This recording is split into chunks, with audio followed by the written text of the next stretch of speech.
बच्चों के लिए जरूरी कमाई। अरु पेशे से बैंकर थी और उसे अपने करियर से बहुत प्यार था। अरु, कल तुम कब आई? अरे 12 बज गए थे। सारे कैश गिनना, डिपॉजिट करना, वक्त का तो पता ही नहीं चला। आपने खाना तो खा लिया था ना? हाँ, मैंने तो खाना खा लिया, लेकिन तुम्हारे बेटे ने नहीं खाया। अरे कैसी बात कर रहे हो? 1 साल के बच्चे को क्या पता, क्यों नहीं खिलाया उसे? अरु जैसे ही अपने 1 साल के बेटे के पास जाती है, वो खुशी से माँ को चिपक जाता है। ये लो मेरा बेबी, खाना खा, खाना, मेरा बेटा। अरु प्यार से बच्चे को खाना खिलाती है। वो पूरा खाना खा लेता है। अरु, उसे तुम्हारी जरूरत है, तुम उसे वक्त क्यों नहीं देती हो? अरे दे तो रही हूँ ना, और इससे ज्यादा कैसे वक्त दूं? नौकरी भी तो जरूरी है। किसने कहा क्यों जरूरी है? कोई जरूरी नहीं है, मैं कमा रहा हूँ ना, तुम घर पर रहो। वाह, क्या बात कर दी तुमने। यही बात मैं बोलती तो, कि तुम घर में रहो, मैं कमा रही हूँ। तो जरूर छोड़ देता, अगर मुन्ने की जरूरत मैं पूरी कर पाता तो। वो तुम्हें ही पूछता है, तुम्हारे बिना कुछ नहीं खाता। अरु देखिए, लड़ाई करने का मन है ना तो खुल के कर लीजिए लड़ाई। खैर, बात आई गई हो जाती है। एक दिन बैंक में आरू काम कर रही थी कि नौकरानी का फोन आता है। देवी जी, वो बाबा आज। लेकिन अरु उसकी बात सुने बिना ही जोर से चिल्लाती है, ऑफिस में काम करूं या तुम्हारा बाबा पुराण सुनूं? 15,000 देती हूँ मैं तुम्हें, पता है ना? वो भी कोई काम नहीं है, सिर्फ एक बच्चे को देखना होता है जो ज्यादातर सोता ही रहता है। अब वो भी नहीं हो रहा है तो बता दो, मैं किसी और को देख लेती हूँ। नौकरानी डर जाती है। नहीं मेम साहब, सब ठीक है। वो फोन रख देती है। देर शाम जब अरु घर पहुंचती है तो वहां ताला होता है। अरे ये कहाँ गए? लगता है मुन्ने को आइसक्रीम खिलाने ले गए होंगे। एक काम करती हूँ, यहाँ गार्डन में ही बैठ जाती हूँ। अरु वहीं बैठकर अपना लैपटॉप खोल लेती है, लेकिन देर तक काम करने के बाद भी घर में कोई नहीं आता। वो पति को फोन करती है। क्या है यार, कहाँ हो? मजे करने जा रहे हो बच्चे के साथ तो ठीक है, लेकिन बता कर तो जाओ। आ गई तुम?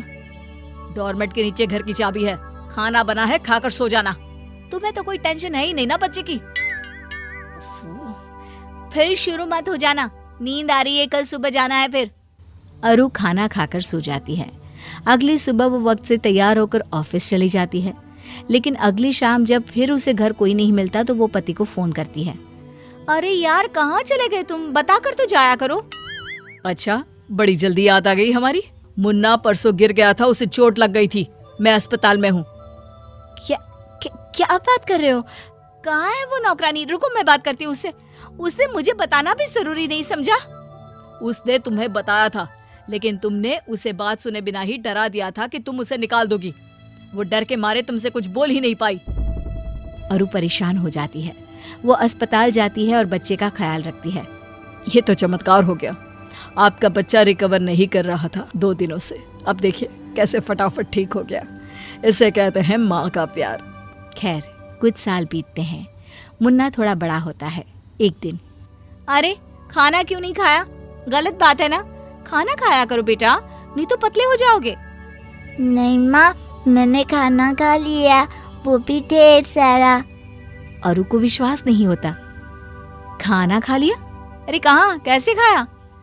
वो पास वाली आंटी के घर में मैं दोस्तों के साथ खेल रहा था तो पता नहीं, मैंने वहीं पे खाना खा लिया।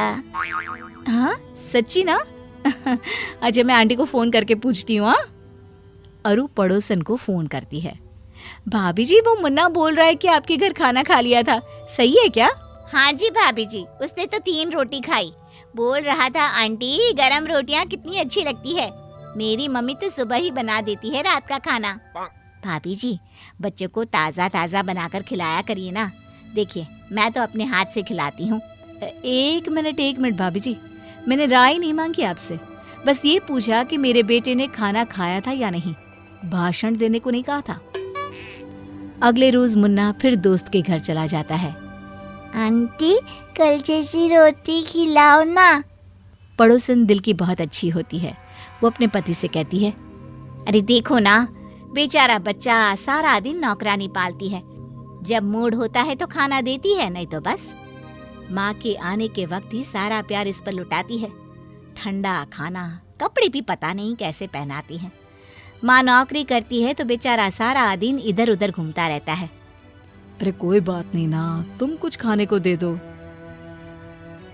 बेचारा अच्छे घर का बच्चा आस पड़ोस और नौकरानी के भरोसे रहता। फिर एक रोज, माँ मैम ने बुलाया है। ठीक है बेटा, हम कल चलेंगे। मैं भी ऑफिस से छुट्टी ले लेता हूँ, क्योंकि तुम्हारी मम्मी को तो काम से जाना होगा, है ना, वो भी ज़रूरी। हाँ कल एक्चुअली ना मीटिंग है, मैंने ही रखी है, तो मेरे लिए तो मुश्किल हो जाएगा। मैं लेट हो जाऊंगी तो तुम चले जाना ना, एक ही तो बात है, तुम जाओ या मैं। देखो, मेरे ऑफिस में भी बायर्स आने वाले हैं, लेकिन कोई बात नहीं, मैं 1 घंटे का एक्सक्यूज कर सकता हूँ। पति बच्चे के स्कूल जाता है, जहाँ टीचर उसे मुन्ने की ढेर सारी कमी, कॉन्फिडेंस का लेवल लो होना बताती है। पति घर आकर अरु को बताता है, अरे यार ये स्कूल वाले भी ना बस बच्चों के पीछे पड़े रहते हैं, इग्नोर यार। लेकिन ऐसा होता नहीं। अब पड़ोसन का प्यार मुन्ने को भाने लगता है और अरु अपने बच्चे से दूर होने लगती है। उसके बर्थडे के दिन, अरे भाभी जी, मैं आपके बेटे को पार्टी के बाद घर छोड़ दूंगी। अरे नहीं, वो तो मुन्ने से इतना प्यार है कि मैंने सोचा मैं भी बर्थडे में आ जाऊं। आपकी मदद कर देती हूँ बच्चों को खाना सर्व करने में। पड़ोसन मुन्ने के बर्थडे में रुक जाती है। अरु जैसे ही मुन्ने को कपड़े पहनाने लगती है, मैं नए कपड़े आंटी के हाथ से पहनूंगा। नहीं मैं पहनाऊंगी। वो जबरदस्ती कपड़े पहनाने की कोशिश करती है, लेकिन मुन्ना मानता ही नहीं। अरे पहनाने दो ना, कोई बात नहीं, आज उसका जन्मदिन है, आज तो मत करो ऐसा व्यवहार। अरु कपड़े पड़ोसन को दे देती है। फिर पार्टी शुरू होती है, जहाँ केक काटने के वक्त, नहीं मैं आपके हाथ से नहीं, आंटी के हाथ से केक कटवाऊंगा। आंटी। वो रोने लगता है। अरु इस बार पति का चेहरा देखती है और पड़ोसन को चाकू देकर सामने खड़ी हो जाती है। केक पड़ोसन कटवाती है कि तभी वहां पति के ऑफिस से उसका दोस्त आता है। वो पड़ोसन को ही माँ समझ लेता है। नमस्ते भाभी जी, बच्चे का जन्मदिन मुबारक हो, ये लीजिए छोटा सा तोहफा। अरे नहीं, गलती हो रही है आप लोगों की, भाभी जी मैं हूँ, ये नहीं। लेकिन वो देखते हैं कि मुन्ना उसी से चिपका खड़ा होता है। अरु समझ जाती है कि गलती कहाँ हुई है। फिर अगले दिन, अरे अरु, तुम घर पर, ऑफिस नहीं गई? मुन्ने का टिफिन तैयार कर रही हूँ। उसे स्कूल आज से मैं ही छोड़ने और लेने जाऊंगी। अब बस को मना कर देना। और ऑफिस? जाऊंगी ना, लेकिन वक्त से आऊंगी भी और वक्त से जाऊंगी भी। नौकरी करना मेरा फैसला है और मुन्ना मेरी जिम्मेदारी। दोनों का तालमेल अब मेरी टेंशन। चलो ये लो अपना टिफिन।